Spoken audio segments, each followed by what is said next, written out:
y vivieron felices por siempre. Bueno, es que después de haber leído los primeros 7 versículos del capítulo 21, cuando se nos enseña que Dios ha sido fiel a su pacto, a su promesa, cumplió lo que le había prometido a Abraham y Sara de darles un hijo, después de tanto tiempo, 25 años esperando ese cumplimiento, lo que uno esperaría leer en el versículo siguiente, en el versículo 8 de Génesis 21, es que, bueno, tuvieron a Ismael y vivieron felices por siempre. Pero eso no es así. Sí, Dios ha cumplido su promesa. Abraham por fin tiene al hijo que tanto ha esperado, el hijo de la promesa, y está en la tierra prometida. Él es y tiene la bendición de Dios. ¿Acaso ya no es un hombre completo? ¿Qué le falta a Abraham? Bueno, los versículos 8 en adelante hasta Génesis 25:10, que es donde se nos habla de que Abraham muere, se nos enseña entonces que la obra que Dios comenzó en Abraham no terminó cuando le dio al hijo, a Isaac, sino que todavía faltaba. Esa obra que comenzó el Señor todavía no había terminado. ¿Cuál es el propósito de Dios con alguien a quien Él redime? Alguien a que llega a los pies de Cristo. Bueno, su propósito es que una vez que llegue en el Evangelio, es que entendamos que ya no todo está terminado. No es que, bueno, llegué al Evangelio y ahora soy feliz por siempre. Bueno, eso es verdad en Cristo. Pero no, el punto no es solamente que lleguemos al cielo y ya. El propósito de Dios en salvar a una persona es irlo trabajando, irlo conformando, ir tallando en la vida de esa persona, en un hijo, una hija de Dios, la imagen, el carácter del Hijo unigénito de Dios, el Señor Jesucristo, el hombre perfecto. Y esa talla lo hace por medio de pruebas. Por medio de pruebas. Santiago capítulo 1, versículos 2 al 3 nos dice que todo verdadero creyente pasa por pruebas. Todas van, no solamente dirigidas al creyente, como si el creyente le faltaran cosas por pagarle a Dios. No, recuerden que el evangelio es que Dios perdona todo pecado. Así que no significa que tú le debas algo ¿por qué? ¿Será que estoy pagando en esta vida? No estás pagando nada si eres creyente. El Señor te está haciendo algo, te está trabajando ¿en qué? En la fe, para que tú aprendas a vivir cada vez de mejor manera confiando en Él y no en ti. Santiago capítulo 1 versículos 2 al 3 dice: hermanos míos, tened por sumo gozo cuando os halléis en diversas pruebas. No vienen de un solo color, un solo tamaño, son diversos, de multicolores las pruebas. Sabiendo que la prueba de vuestra fe, todas están dirigidas para fortalecerte en fe, produce paciencia, versículo 4, mas tenga la paciencia su obra completa para que seáis perfectos y cabales sin que os falte cosa alguna. Lo que vemos en los versículos 8 del capítulo 21, incluyendo el capítulo 22 de Génesis, son 3 pruebas que el Señor le da a Abraham luego de haberle dado a su hijo Isaac. 3 pruebas. Las primeras 2 pruebas que pasa, en este caso, el patriarca Abraham, están contenidas en el capítulo 21, desde el versículo 8 al 32, que es lo que vamos a estudiar en la mañana de hoy. La tercera prueba está en el capítulo 22. Son 3 pruebas seguidas. 3 pruebas, una detrás de otra.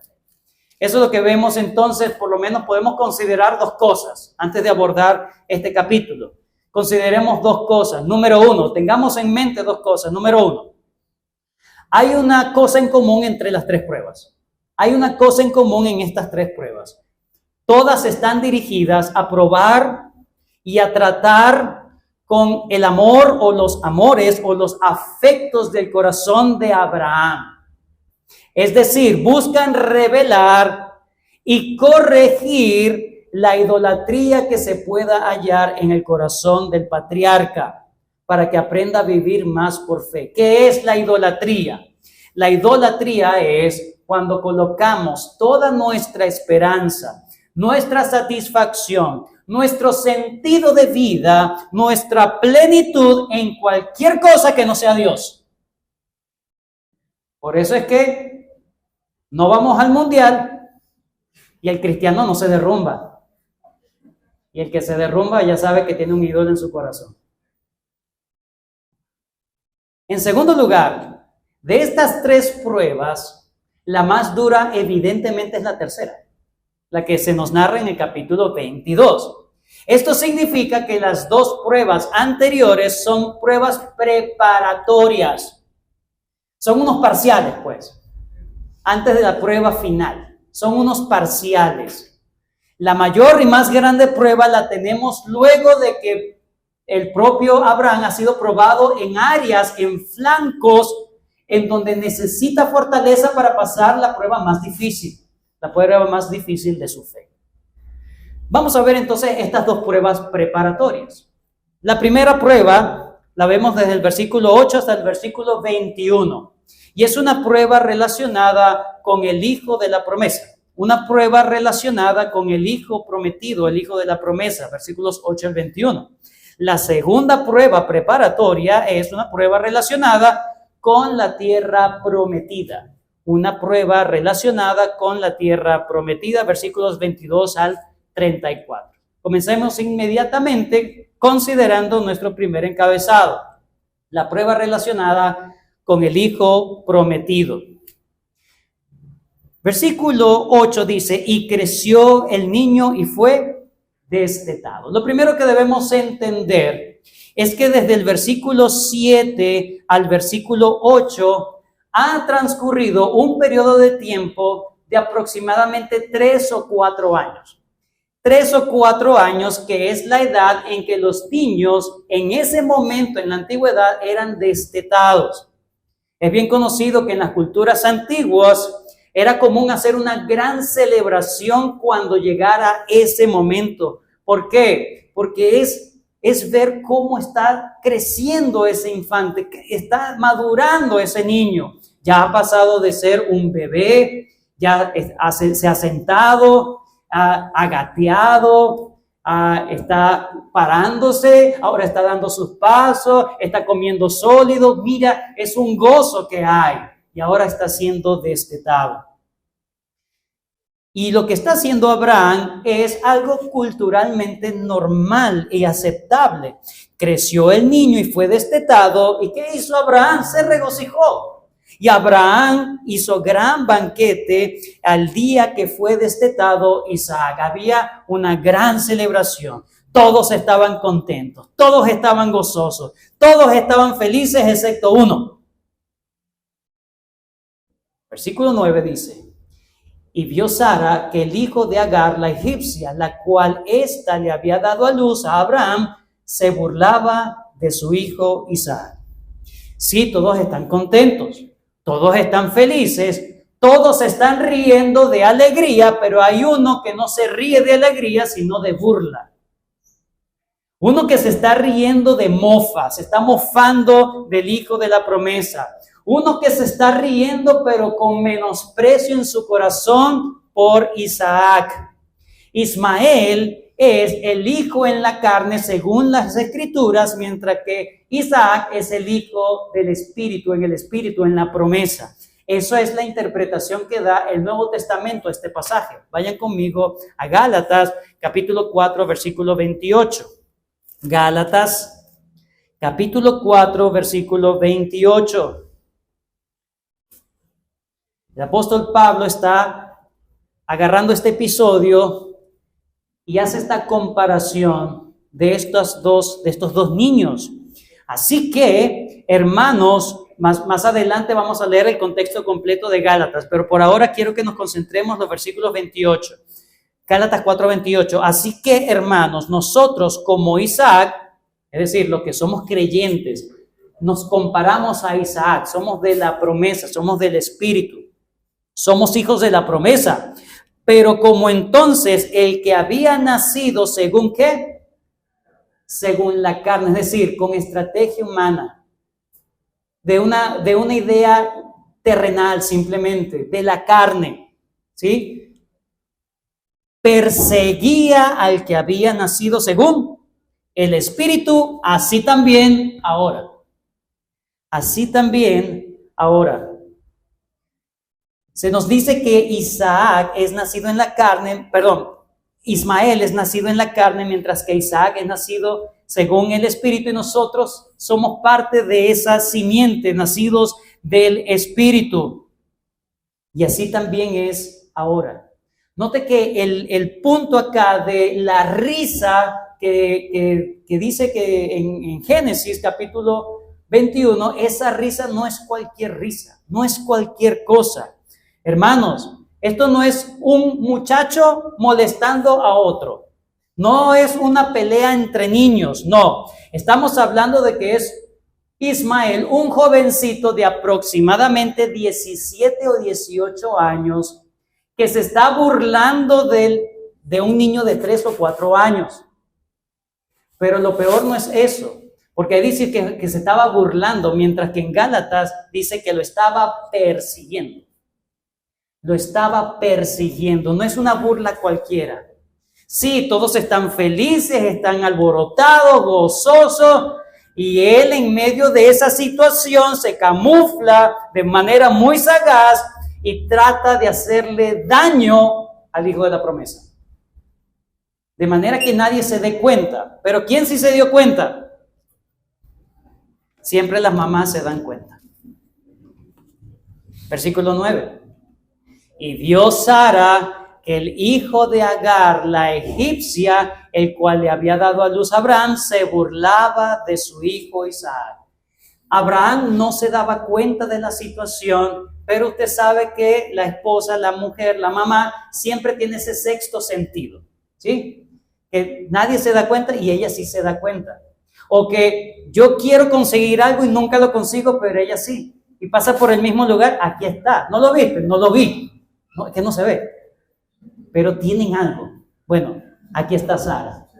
Ella lo percibe, lo presiente, lo sabe. Y no solamente sabe que se está burlando, no. Esto es grave. Esto está trascendiendo. Se está poniendo en peligro la vida del muchacho. No es cualquier cosa lo que está pasando. Pero ¿qué pasa con Abraham? Porque no se dio cuenta de este asunto.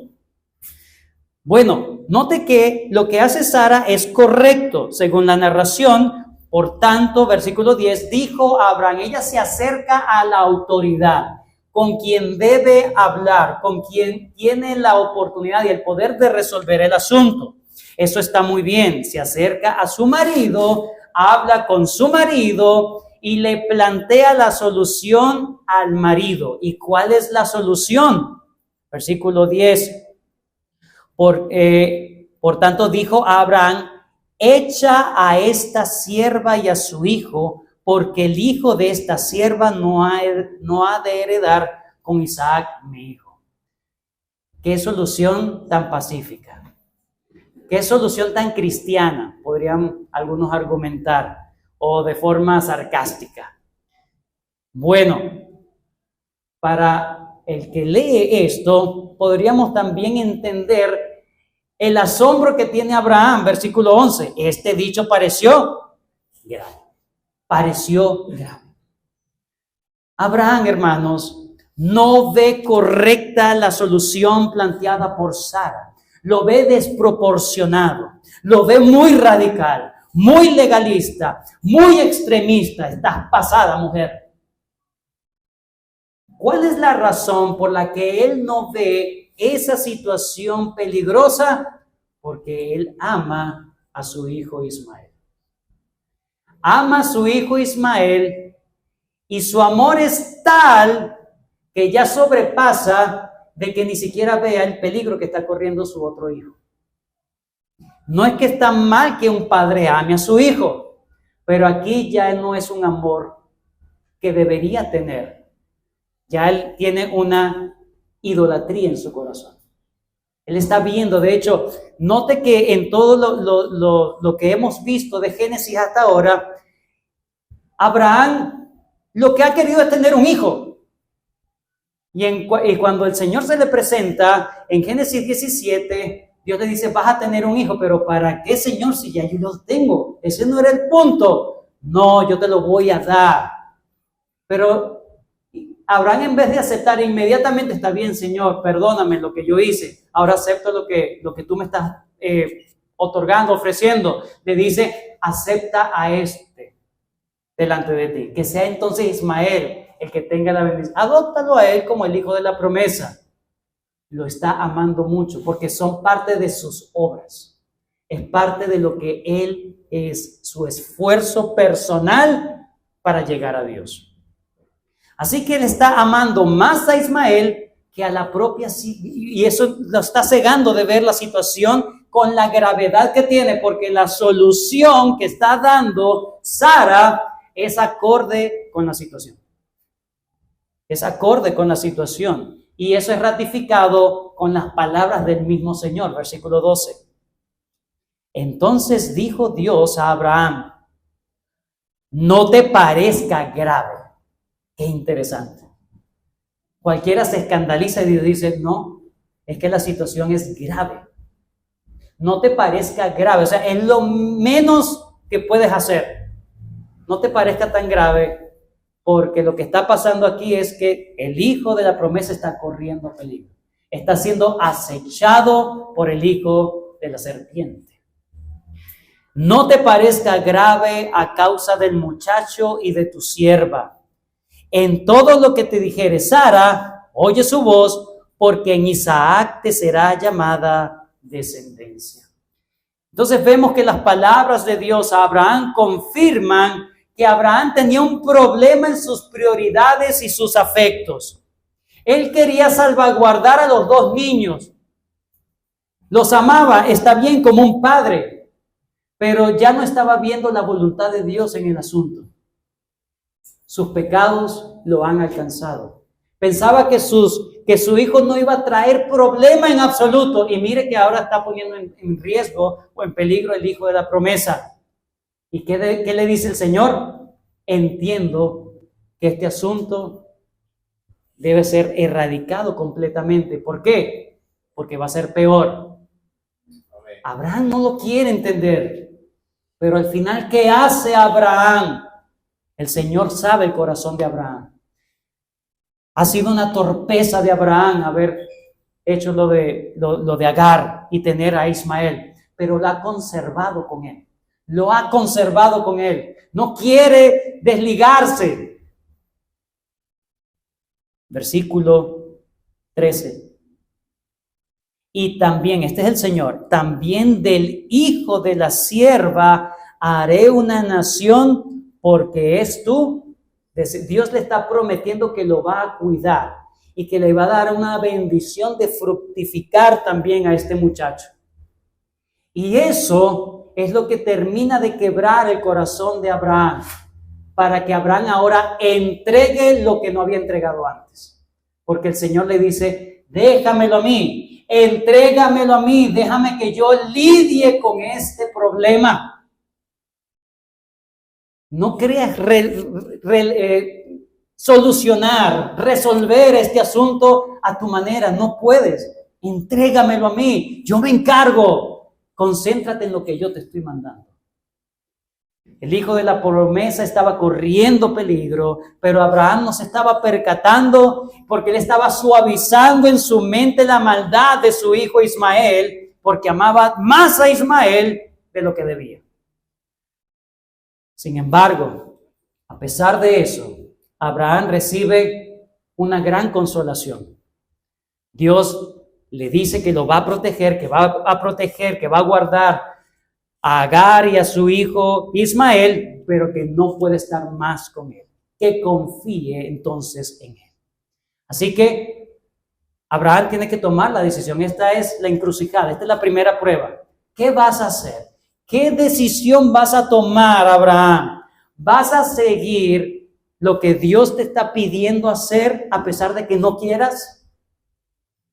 de que te cueste, o vas a ser fiel y leal al Señor por esto? Este es un problema que se acarrió Abraham. Esto no es una injusticia de Dios. Ay, Dios sí es malo. ¿Cómo va a echar a un niño por ahí en la calle? No. Dios te está diciendo, yo lo voy a cuidar, tranquilo. Aquí es que yo voy a probar tu corazón. Mira cómo está tu corazón tan arraigado a este asunto que no te permite avanzar en los planes. Más bien los pones en riesgo nuevamente. Él tiene que tomar una decisión. Y aquí una cosa. Lo importante es que la decisión que toma Abraham es porque el Señor le dice. No porque Sara le dijo. Note. Aunque Dios le dijo, escucha todo lo que diga Sara. Es algo así. Cuando los niños obedecen a sus padres, están obedeciendo a Dios. ¿Por qué? Porque Dios manda que obedezcan a sus padres. En este caso, Abraham no está obedeciendo a Sara porque es Sara simplemente, sino porque Sara sí está en lo correcto. En las palabras de Sara estaba lo correcto. Ella estaba viviendo correctamente la situación y Dios le dice, hazle caso, es así. Tú estás cegado, hazle caso a ella. Haciéndole caso a Sara, me estás haciendo caso a mí. Versículo 14. Entonces Abraham se levantó muy de mañana. Vemos la resolución de Abraham, de ese despegue de Abraham de su hijo. Se levantó muy de mañana. Obediencia inmediata. Obediencia inmediata del patriarca. Ha tenido una lucha, ha tenido un conflicto interno, pero al final se ha rendido a la voz de Dios. Está siendo purificado para vivir por fe. Para vivir por fe. Tomó pan y un odre de agua, lo dio a Agar poniéndole sobre su hombro y le entregó el muchacho y la despidió. Y ella salió y anduvo errante por el desierto de Beerseba. Él ya no supo más nada de ellos. Simplemente los agarra bien temprano en la mañana, como un hombre obediente, como un hijo obediente, a pesar de que le duela la situación, pero es Dios que me lo está mandando, es Dios que me lo está pidiendo, y no es una injusticia de parte de Dios. Él obedece inmediatamente a la voz de Dios porque se entrega en su corazón a la promesa de Dios. Es en Isaac la promesa y a él también lo voy a cuidar. Confía en mí, le dice el Señor. Aplicación número 1 en este punto, hermano. De aquí aprendemos entonces que hay cosas que no son pecado de manera inmediata, pero que nosotros podemos convertir en pecado, que podemos convertir en idolatría y Dios lo sabe. Y solamente que el problema es que nos cegamos porque amamos más esas cosas que a la voz de Dios, a lo que Dios nos está diciendo. Ponemos o anteponemos a la familia antes que a lo que Dios nos está pidiendo. Anteponemos el trabajo antes de lo que el Señor nos... Pero Señor, pero es que el domingo hay más plata, Señor. Confía en el Señor, Él es tu provisión. Anteponemos nuestro carácter antes que lo que el Señor dice. No, Señor, pero es que si yo nací así, me muero así. No. Es lo que el Señor pide de ti. ¿Qué pide de ti? Cualquier cosa, hermano. No antepongamos deseos, amores, cosas antes que a la voz de Dios. Si Dios ya te ha dicho algo, empieza a obedecer, hermano.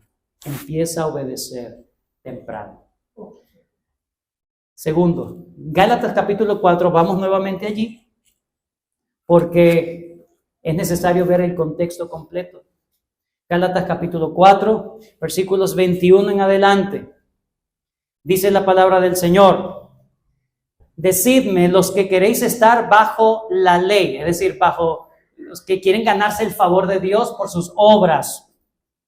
¿No habéis oído la ley? Porque escrito está que Abraham tuvo 2 hijos. Aquí va a ser la ilustración y va a interpretar lo que está en Génesis 21. Este es el apóstol Pablo, dice, porque está escrito que Abraham tuvo 2 hijos, una de la esclava y el otro de la libre. Pero la de la esclava nació según la carne, mas el de la libre por la promesa, lo cual es una alegoría.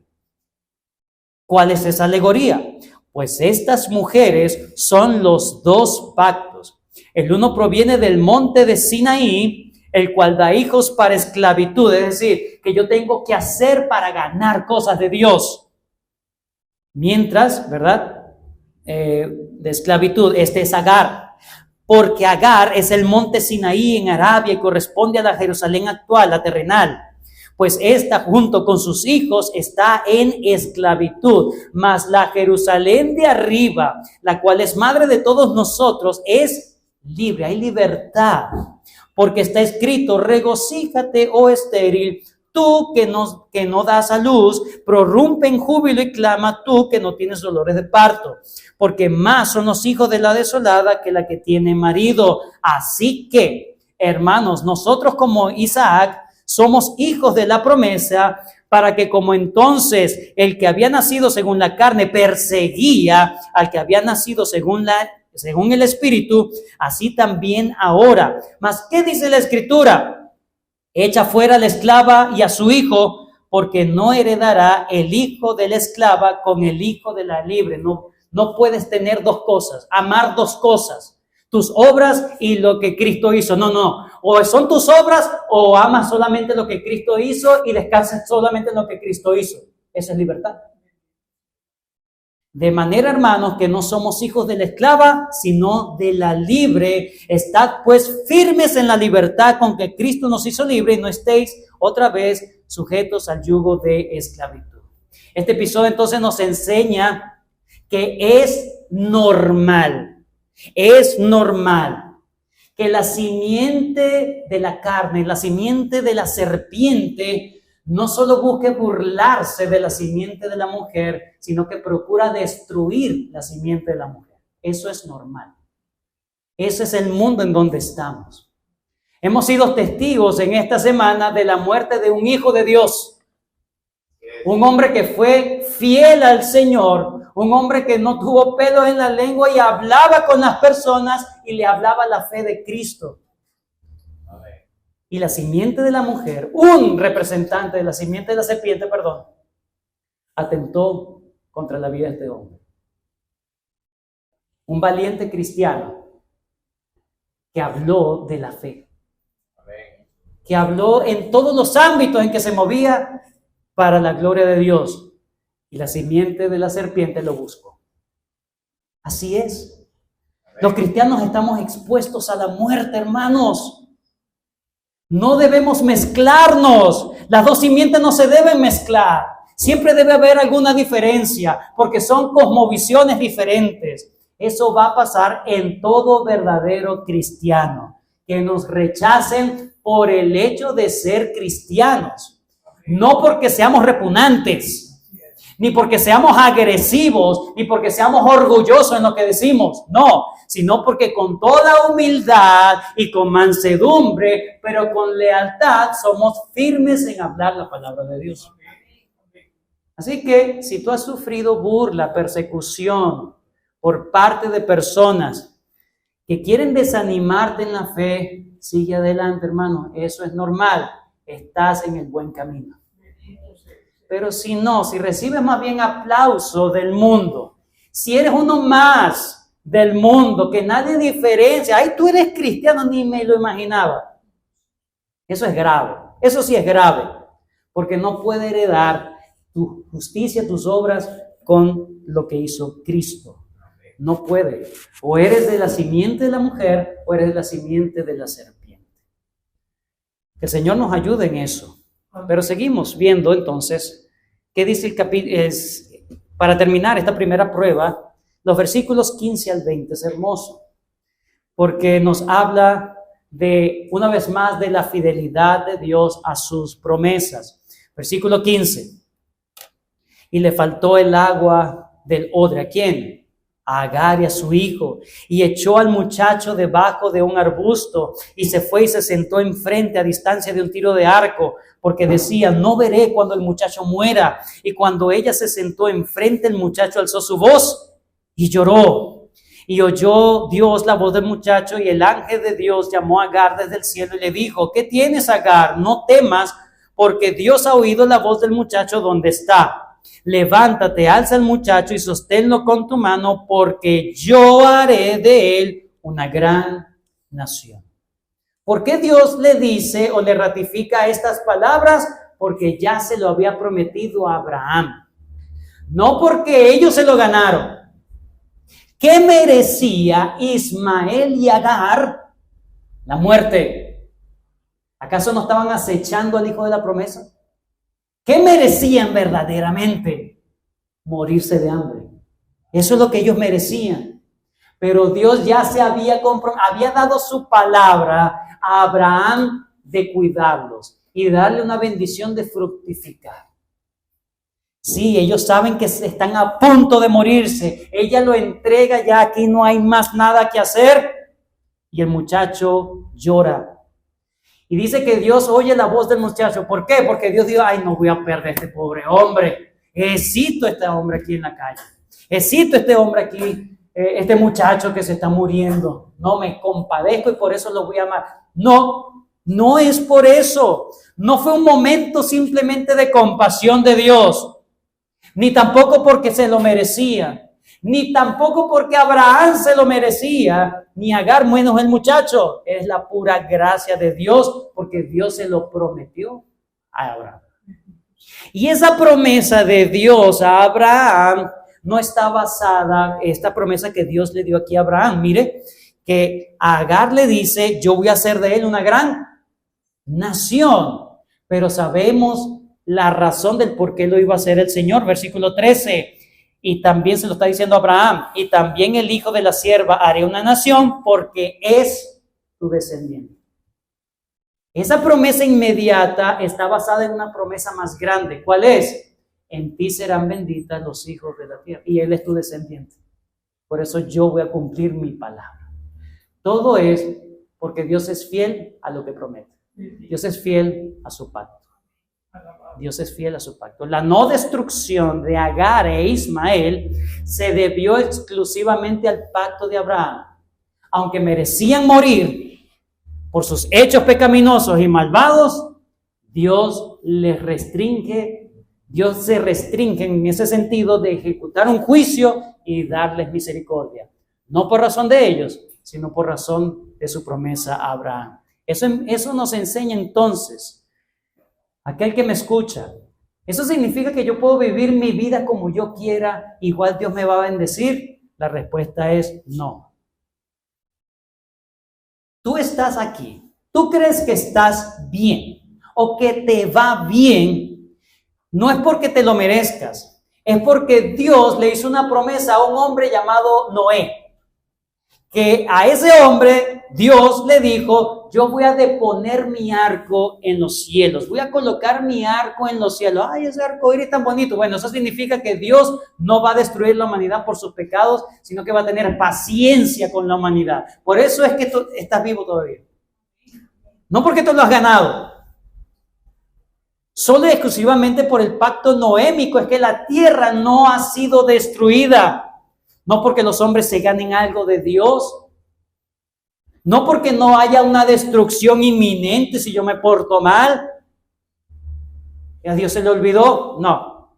Es porque el Señor tiene paciencia.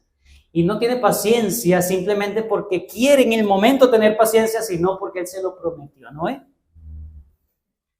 Y aparte de eso, note lo que Dios hace con Ismael. En versículo 19, entonces Dios le abrió los ojos y vio una fuente de agua y fue y llenó el odre de agua y dio de beber al muchacho. Y Dios estaba ¿con quién? Con este malvado, con este muchacho. Dios estaba con el muchacho y creció y habitó en el desierto y fue tirador de arco.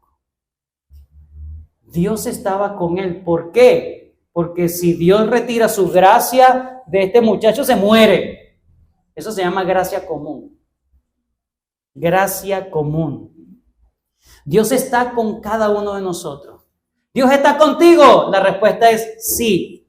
Entonces todo está bien. ¿Cómo estás tú delante de Dios? Porque todos tus pecados los estás haciendo delante de Él. Estás delante de Él. Ismael creció delante de Dios. Dios los está viendo. Tus pecados están delante de Él. Nada se le esconde. Todo lo sabe. Todo se lo debes a Él. Él no está lejos de ti para que tú creas que algo se va a escapar de su justicia. Él está allí, está atento. Y te está diciendo, arrepiéntete. Arrepiéntete. Te estoy dando oportunidad para que te arrepientas. El hecho de que todo esté bien, estable, no pase nada, yo pueda seguir en mis pecados sin problema, no significa que todo está bien. Porque el que aparta su oído, dice Proverbios 28:9, el que aparta su oído para no oír la ley, su oración también es abominable. Si Dios estuvo, hermano, con este malvado Ismael y lo guardó con asuntos temporales, no con una bendición eterna espiritual, sino con asuntos temporales porque Dios lo prometió, ¿cuánto más estará contigo en los momentos de apremio, hermano? Que tú eres su hijo, que tú eres su hija. ¿Por qué desconfiar? ¿Por qué dudar del Señor? Recuerda que es en Cristo que tú eres aceptado, no por tus obras o por las cosas que has dejado de hacer, sino porque Cristo ya compró toda bendición espiritual para ti. Descansa entonces en Cristo. Descansa en que cada cosa que ocurre no es que le debes algo a Dios, sino que Dios te está trabajando para que confíes en Él en esa situación. No es para destruirte, es para fortalecerte. El Señor está contigo. No lo dudes. Eso te debe dar aliento, pero también te debe advertir tus pecados. Si no mortificas tus pecados, Dios está viendo cómo estás viviendo, hermano. El versículo 21 termina esta primera prueba viendo lo que Dios termina dando a Ismael. Y habitó en el desierto de Parán, y su madre le tomó mujer de la tierra de Egipto. ¿Qué significa eso? Bueno, pareciera que todo está bien. Fueron salvados de la hambruna, fueron salvados de haber muerto, y ahora está creciendo, y ahora se casa, y ahora todos los negocios le van bien, lejos de Dios. Porque ¿a dónde vuelve? A Egipto, símbolo de los enemigos de Dios. Símbolo de alejarse de Dios. ¿Es una bendición que recibió Ismael? La verdad es que no. Para su propia perdición. Para su propia perdición. Como si no pasa nada. Bueno, significa que Dios está contento conmigo. Pero estás alejado verdaderamente de Dios. A veces lo que llamamos bendición no siempre lo es. Si eso no te acerca a Cristo, no es una bendición. Si esta cosa te aleja, si una providencia económica difícil te aleja de Cristo, sí es una maldición. Pero si una providencia económica dura, difícil, te acerca a Cristo, es una bendición. Estás acercándote a la gran riqueza de Dios. Si tienes mucha riqueza y te aleja de Dios, el Señor te está diciendo, está bien, ¿no quieres estar conmigo? Yo mismo te alejo de mí. Bueno, aquí el punto es Abraham. Aquí el punto es Abraham. Abraham, en este caso, parece que sí respondió correctamente a pesar de su conflicto interno. Dios lo está trabajando. En segundo lugar, veamos la segunda prueba. Aconteció, versículo 22, aconteció en aquel mismo tiempo que habló Abimelech. Es interesante que el versículo 22 dice que es en el mismo tiempo en que Abraham tuvo que despegarse de Ismael. Es decir, le vino una tras otra. ¿Usted no ha sentido eso? ¿Ah? No, pastor, me cayeron todas juntas al mismo tiempo.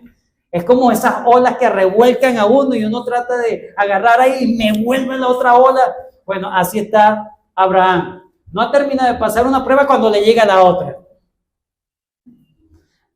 Cualquiera lee esto y parece que no fue una prueba, pero no se olvide lo que dice Santiago, las pruebas son muy diversas, muy diversas. Ahora se va a probar el corazón de Abraham respecto al tema de la tierra,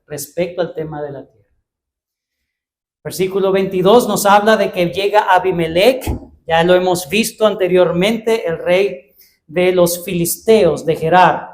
Abimelec junto con Ficol, príncipe de su ejército. Ellos no vienen, hermanos, simplemente para intimidar a Abraham. No, ellos vienen con un propósito muy diferente. Y aquí es que Abimelec, este es el personaje entre Abimelec y Abraham, está toda la enseñanza acá. Por ejemplo, de Abimelec, es el típico incrédulo respetuoso de la religión de otro. El típico incrédulo que respeta, no, bueno, está bien, yo respeto tu creencia, tu cristianismo, ¿verdad? Pero no me molestes a mí.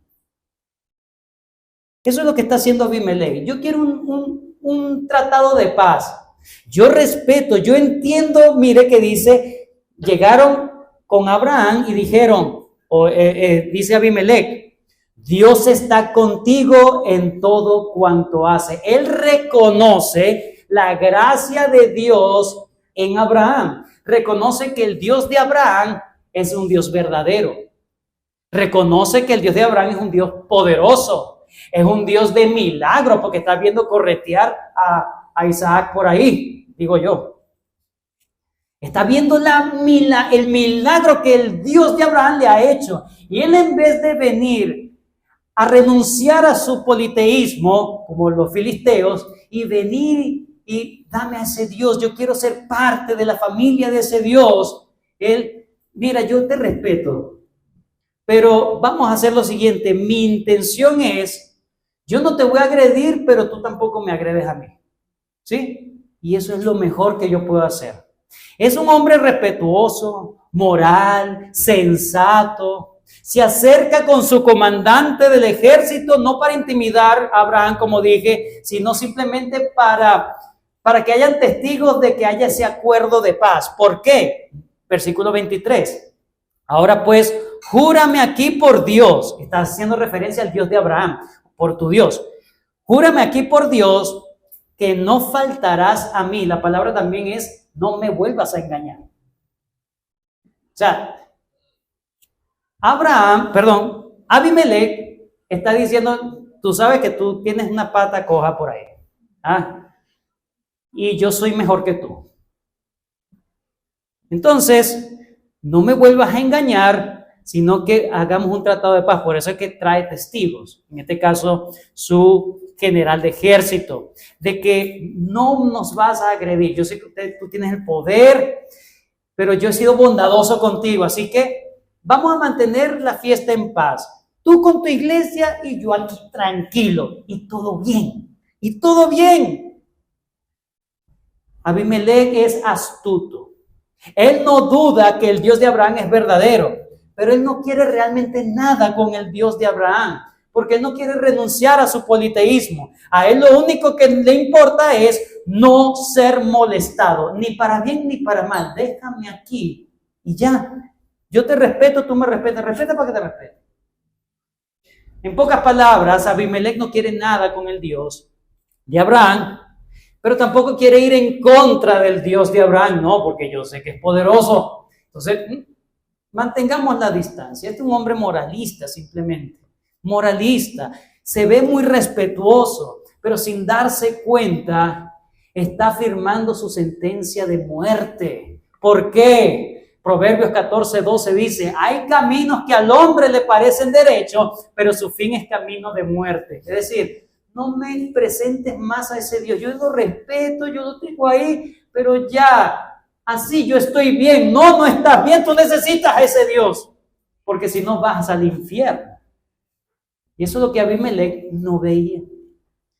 Pero luego tenemos la reacción o la respuesta de Abraham. Aquí está la segunda prueba. ¿Qué vas a decidir, Abraham? ¿Vas a entrar en paz, en acuerdo con los filisteos, con aquellos que están habitando en la tierra de Canaán, que se supone que Dios te ha dado a ti la tierra de Canaán? Veamos la respuesta de Abraham, versículo 24. Y respondió Abraham, yo juraré. Oye, pero ni una resistencia, Abraham. No, así ya, rápido, automático, insofacto. Sí, yo voy a jurar. ¿Qué pasa con Abraham acá? La prueba es acá tomar una decisión relacionada con la tierra prometida. Abraham tiene que decidir si va a establecer entonces paz con los filisteos o va a decir, ¿sabes qué, Abimelech? Dios me dio esta tierra y yo voy a agarrarla. Lo siento. Esta tierra me la dio el Señor. Yo no voy a hacer lo mismo que hice con Lot, de entregar así la tierra. No, es el Señor. Pero la respuesta de Abraham, está bien, yo voy a jurar paz contigo. Y algunos dicen, ¿por qué lo hace? Bueno, lo primero que debemos entender es que la Biblia, hermanos, no nos dice que estuvo bien o que estuvo mal. No hay un juicio de valor a esta decisión o a este juramento que hace Abraham. Pues hay varias opciones por la que simplemente no dice nada, si estuvo bien, si estuvo mal, ¿qué pasó? Nos quedamos con esa duda. Bueno, lo primero es que en Génesis capítulo 15, cuando Dios hace el pacto con Abraham, nunca menciona la tierra de los filisteos. Mire, Génesis 15, 18. En aquel día hizo Jehová un pacto con Abraham diciendo, a tu descendencia daré esta tierra desde el río de Egipto hasta el río grande, el río Éufrates, la tierra de los ceneos, los ceneseos, los cadmoneos, los eteos, los fereceos, los refaitas y los amorreos, los cananeos, los gergeseos y los jebuseos. Ah, ¿viste? Parece que él no tiene problema en entrar en paz porque yo no voy a reclamar esa tierra, Dios no me la dio. Alguien puede suponer eso, pero no sé, Rick, me parece extraño. Me parece extraño. Miren lo que dice Josué capítulo 13, versículo 1. Josué capítulo 13, versículo 1. Siendo Josué ya viejo, entrado en años, Jehová le dijo, tú eres ya viejo, de edad avanzada, y queda aún mucha tierra por poseer. Están hablando de la conquista de la tierra de Canaán. Versículo 2. Esta es la tierra que queda, todos los territorios de los filisteos. Es decir, que esa tierra también le pertenecía a Abraham. Entonces, ¿qué está pasando con Abraham? Bueno, como les dije, no hay un juicio de valor de esto, ¿verdad? No hay. Probablemente, o podemos decir, bueno, probablemente no hay un juicio de valor porque apenas su hijo tiene 3 años, 4 años. No está en condiciones de ir a conquistar la tierra, así que prefiere tener un tratado de paz mientras tanto, ¿verdad? Para no entrar en conflicto con esas naciones, sino que cuando sean más fuertes, cuando sean una nación, entonces ahí sí van a conquistar. Bueno, eso puede ser así. O sea, mientras ellos están en paz, estamos en paz, y cuando tenga el tiempo de ir a conquistar, lo hacemos. Está bien. Pero la narración no nos dice una ni la otra, nos va a quedar así con la duda, ¿ok? Así que no me pregunte después. Lo que el texto sí nos dice claramente es que la decisión de Abraham fue rápida. Ese es el punto. La decisión de Abraham fue inmediata, fue rápida sin consultar al Señor. Mire que en la prueba anterior, a él le parecía, no puedo hacer esto. Y él consultó al Señor y Dios le dijo, hazlo, esa es mi voluntad. Pero aquí él es gatillo alegre, como dicen, rápido, ¡pa! ¿Por qué lo hace así? Miren que hay algo en el corazón de Abraham que lo hace ser, digamos, impulsivo en vez de reflexivo. ¿Cuál es? Versículo 26. 25, una vez más, 25. Perdón, 24. Y respondió Abraham, yo juraré, versículo 25, y Abraham reconvino a Abimelech a causa de un pozo de agua que los siervos de Abimelech le habían quitado. Él no estaba pensando tanto en el tema de la tierra, sino que lo habían ofendido en esa tierra. Entonces su respuesta, tú quieres paz, está bien, vamos a darle paz, pero yo ahora voy a reclamar mis derechos, porque se me ha agraviado, se me había violentado mis derechos. ¿Cómo es posible de que ustedes hayan quitado algo que yo hice? Eso es lo que él está reclamando, él está protestando. Y en ese sentido está bien que él quiera tener las condiciones para poder vivir. Está en un desierto, no se olvide, está en el desierto, necesita agua. ¿Y qué le han hecho? Los siervos han cegado un pozo de agua, se lo quitaron, se lo robaron, lo quitaron para el uso. Pero Abraham está respondiendo en el dolor. Abraham está jurando en el dolor y quiere de alguna manera que sea reivindicada su nombre. Ustedes me respetan ahora. Entonces mire que él está amándose a sí mismo más que pensar en el tema de la tierra. Más que pensar en el tema de la tierra, que es la voluntad de Dios. El punto es que no vamos a saber porque nunca le consultó a Dios.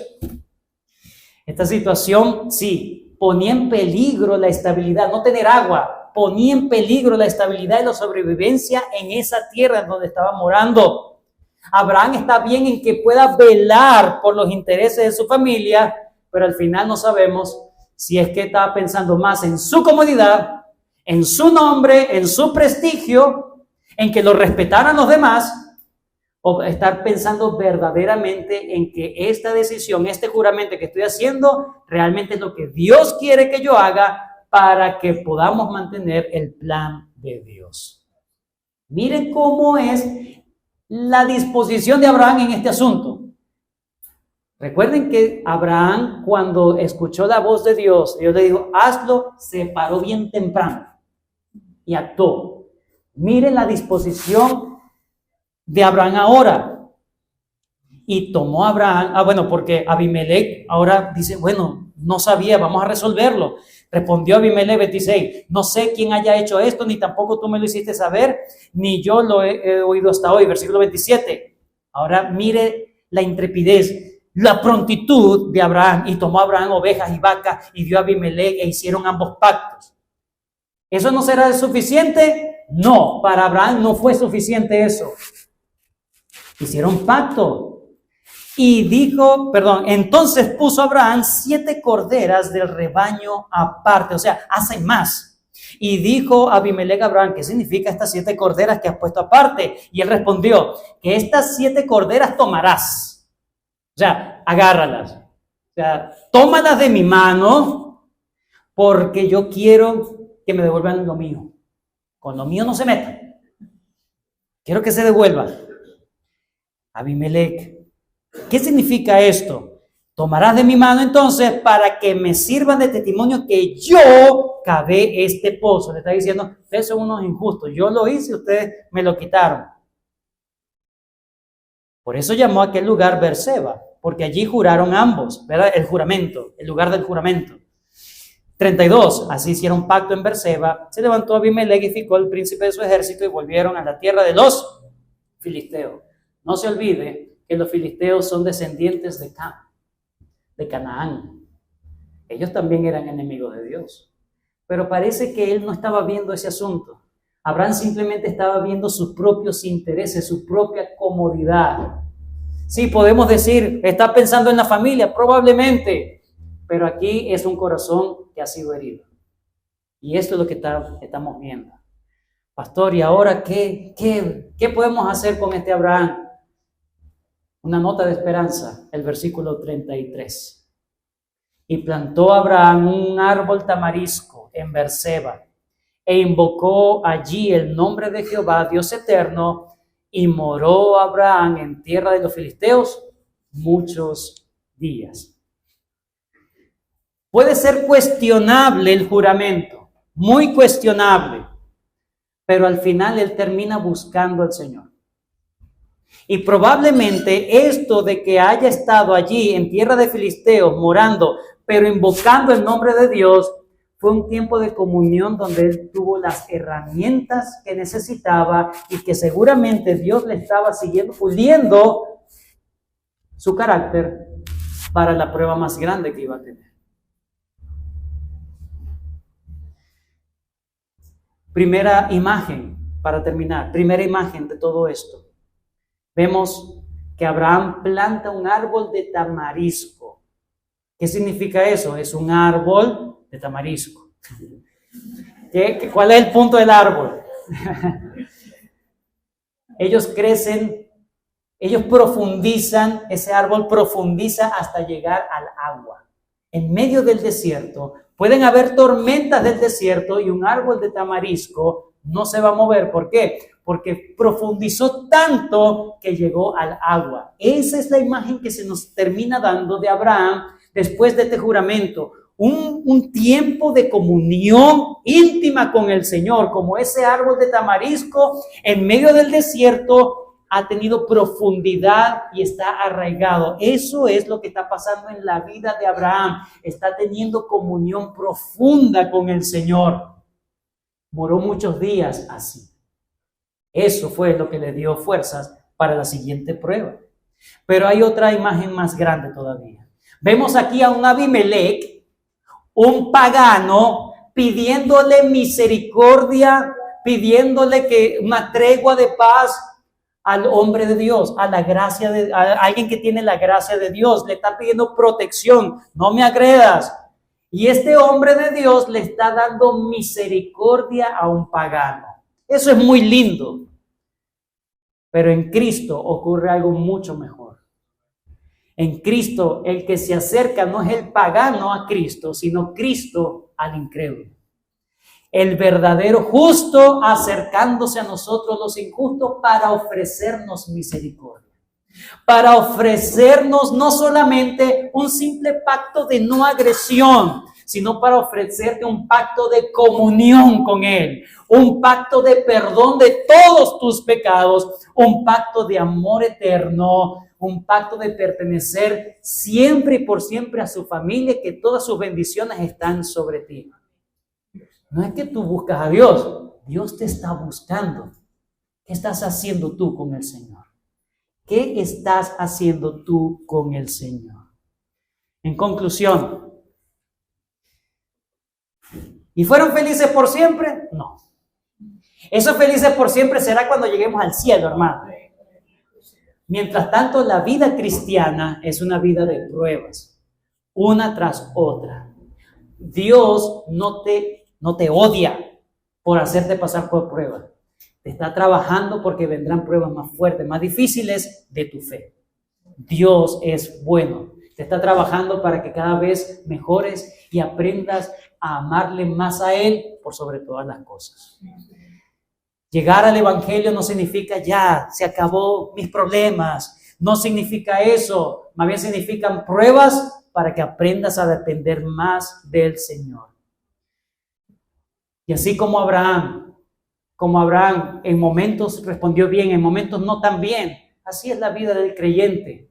Pero no te olvides, busca siempre, hermano, de la gracia de Dios antes de una decisión importante. No dependas, no decidas en tu dolor, en tus emociones, no. ¿Qué me dice mi Cristo, mi Señor? Y eso es lo que debes hacer. Que sea una vida verdaderamente de obediencia. No interpongas tus comodidades a lo que Dios te pide. No interpongas tus gustos a lo que Dios te pide. No interpongas tus intuiciones, tus ideas, tus magníficas ideas a lo que Dios ya ha revelado en sus palabras. Ambas pruebas revelaron el corazón de Abraham, pero pulieron también el corazón de Abraham para que nada compita en este mundo con el amor a Dios. Dependamos entonces, hermanos, de la gracia de Dios, que Él sea lo más importante. Él está con nosotros. Si estuvo con un pagano como Ismael, ¿cuánto no estará con nosotros, hermanos? Él está allí dispuesto para ayudarnos en esta vida cristiana. Gracias, Señor, por tu palabra.